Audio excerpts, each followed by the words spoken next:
After Jamichael Mitchell died at the Hampton Roads Regional Jail in 2015, and then Henry Stewart died there a year later, Attorney General Mark Herring demanded a federal investigation. The Department of Justice report found that the jail was violating the civil rights of its inmates, many of whom have chronic medical conditions or mental illness.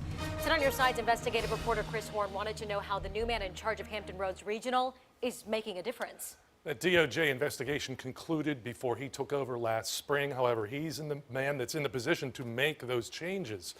The Mitchell and Stewart cases were tragic, but they were not isolated. We went back even before the federal investigation and found a deadly decade at Hampton Roads Regional Jail. David Hackworth wants more specifics regarding the critical report, but insists that he can turn the jail around. The impact of the report on the Hampton Roads Regional Jail is inescapable. Words like violate and constitutional rights. The report outlined conditions that should not exist in that jail or any other jail in the state, and I'm hopeful that that is a wake-up call. Attorney General Mark Herring called for a federal Department of Justice investigation following the deaths in the jail of Jamichael Mitchell and Henry Stewart. Both had requested emergency medical attention but didn't get it. Investigators found that in general, the jail's medical care, mental illness care, and use of restrictive housing were unconstitutional. So when you have the Department of Justice on record saying that a jail has violated the Constitution of the United States, I think that is beyond alarming. David Hackworth took over as jail superintendent last spring. When you first read it, did you think it was largely accurate? I read the report. Whether it's accurate, I think it's their perception. Since the report pertains to a time prior to his arrival, Hackworth won't comment on the Justice Department's many claims, including that inmates have a lack of access to medical care and that the jail fails to properly deliver medication to mentally ill inmates.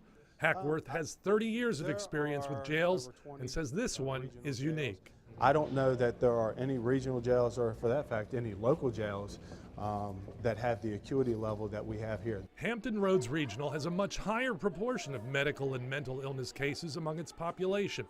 The report says about 3/4 of the population need chronic care and about half are on psychotropic drugs. Hackworth insists that his staff members use a three-way approach to improve jail conditions. And that's relationships, that's communication, and that's following up. And that includes more time for the superintendent in the cell blocks. We need help in here. If I can get back here today, I'll come back up here. If I can't, I'll be up here Monday morning. The report also criticizes the jail for using restrictive housing for inmates with mental illness. Hackworth says that has ended. That would not be correct, and that's something that I'm not going to do, is put somebody in because they're mentally ill. Right after the report came out in December, the 5 sheriffs who used the regional jail signed a joint letter of support for Hackworth. I think he's an excellent superintendent. He was an excellent choice, and we're just trying to help him facilitate the changes that need to be made. Federal investigators came up with more than 40 recommendations for changes.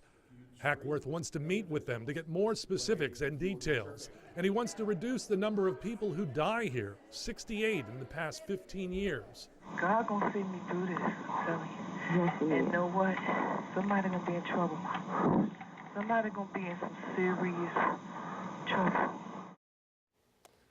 That voice you just heard was Valerie Porch, one of those 68 inmates. Coming up at 6, more of that phone call to her mom the night before she died 10 years ago. Plus, how the new superintendent plans to eliminate tragic cases like Valerie Porch. Chris Horne, 10 on Your Side.